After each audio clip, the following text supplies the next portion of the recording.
In a previous video, I talked about the secrets and skeleton bones that these Afro-American Negro women have buried in their closets. And I got a few comments telling me that I was generalizing. And I can honestly say I am not generalizing. I come from personal experience with these Negro women and the skeleton bones they try to bury.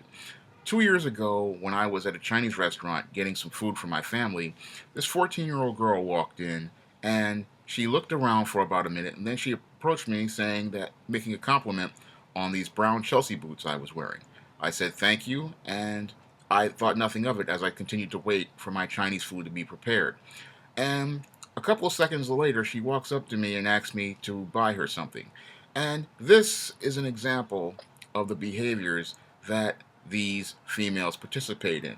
This is skeleton bone behavior. This is a secret that this 14-year-old girl is going to take to the grave. This is a secret this 14-year-old girl is never going to tell her parents about, her friends about, or her family about. She's not going to talk about how she walked up to a 40-year-old man and asked him to buy her some Chinese food. Now, me being a moral and upstanding man, I pretty much told her I didn't have the money, and I was told her out flat out, no, I don't condone or support those kind of behaviors. Even when I was a little boy, I didn't condone and support those behaviors. When you support those type of behaviors, all you're doing is enabling this child to continue participating in this kind of dysfunction. Now, if I were that child's parents and I heard about her propositioning men to buy her Chinese food, this is what I'd be using to deal with that. This is what I'd be doing to check that. Because this is the type of behavior that, if it goes unchecked, continues to escalate. This is the type of behavior that, when it goes on, goes from propositioning males for Chinese food to propositioning males for cell phone bills, propositioning males to buy them sneakers, propositioning males to buy them leather jackets. And what these guys will ask for in exchange for that will, again, sicken your stomach. If most of these guys out here aren't going to be like me and say no to this female, no, a lot of these guys are going to try to get something in exchange for that Chinese food, in exchange for those sneakers, in exchange for that leather jacket, in exchange for that cell phone bill. And these are the type of secrets that many of these females, again, are going to take to the grave and never tell a single soul about. And these are the type of behaviors that, need to be nipped in the bud early on, because a lot of these people out here don't understand how sneaky, duplicitous, and treacherous many of these Afro-American Negro women are. I mean, when they're little girls, they're out here doing all this sneaky stuff and thinking that they're so smart, they're getting over, and the sad part is they don't see how they are tarnishing their reputation and tarnishing their own image. I mean, when you are out here you thinking that this behavior is in secret, but in actuality, smart people see the truth regarding this. And I've seen this behavior, again, since I was 13 or 14 years old. Back when I was in high school and junior high school, this is how these girls would get their sneakers. This is how they would get their leather jackets. This is how they would be able to, walk around here with Walkmans and big collections of cassettes.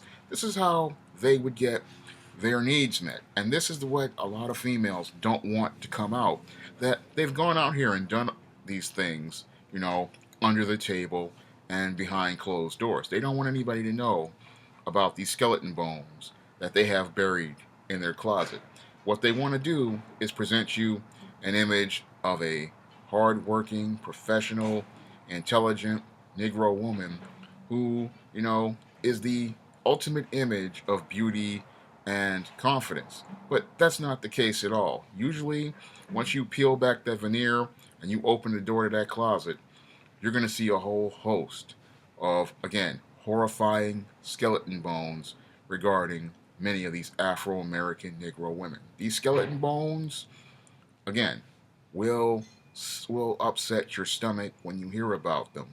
When you hear about the things that they have done, in the staircase with Pookie, or the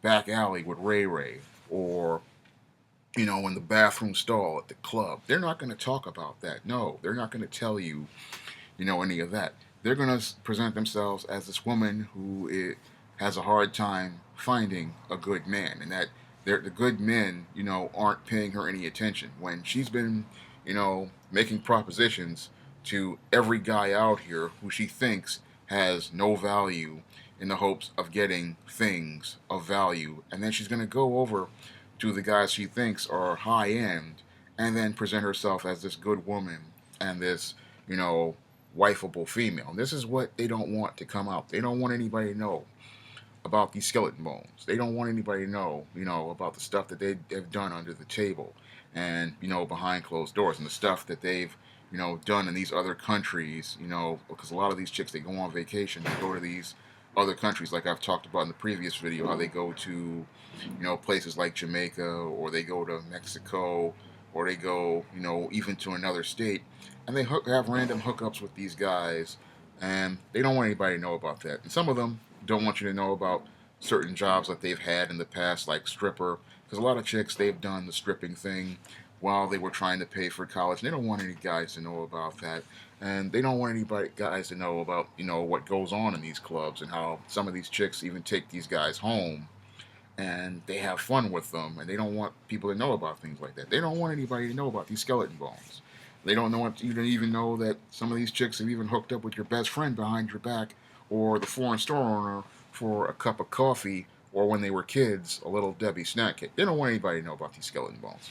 Negro women want to continue to present this pristine image of this strong, independent black woman who has been victimized by society. But the irony is that she's often the one who has proposed, you know, a lot of this stuff out here. She's not the victim at all. What I saw at that Chinese restaurant 2 years ago was not a victim. What I saw there was a female who knew what she was doing, who knew what she was